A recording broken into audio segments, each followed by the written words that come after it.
कालिया नाग मर्दन। भगवान श्री कृष्ण ने द्वापर युग में कालिया नाग का मर्दन कर उसे मथुरा से जाने का आदेश दिया था।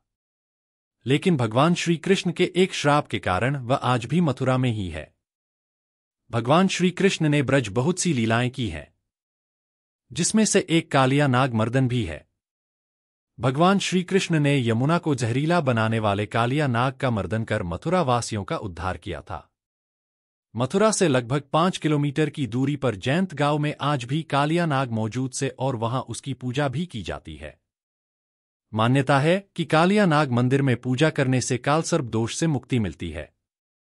कालिया नाग मंदिर में नाग पंचमी पर लक्खी मेला लगता है। पूरे देश से श्रद्धालु शामिल होने आते हैं। कालिया नाग का मर्दन। पौराणिक मान्यताओं के अनुसार कालिया नाग यमुना नदी में एक कुंड बनाकर रहने लगा। कालिया नाग के यमुना नदी में बसने के कारण नदी का जल विष की ऊष्मा से सदैव ही खौलता रहता था। उसका प्रभाव ऐसा था कि नदी के ऊपर उड़ने वाले पक्षी भी झुलस जाते थे। सिर्फ इतना ही नहीं, अगर कभी वायु भी उसका स्पर्श पाकर किसी पेड़, पौधे या तट को स्पर्श कर लेती तो वह भी झुलस जाते थे।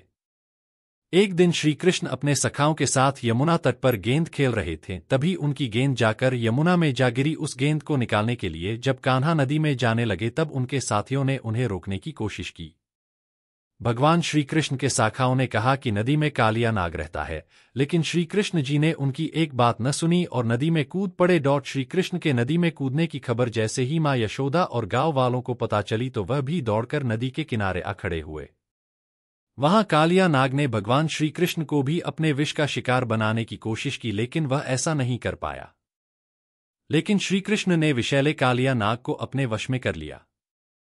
श्री कृष्ण ने कालिया नाग को दिया श्राप। भगवान श्री कृष्ण ने कालिया नाग को हराने के बाद उसे यमुना नदी और ब्रज को छोड़कर जाने का आदेश दिया। भगवान श्री कृष्ण ने कालिया नाग से यह भी कहा कि यहां से जाते हुए तुम पीछे मुड़कर मत देखना, नहीं तो तुम वहीं पर पत्थर के बन जाओगे।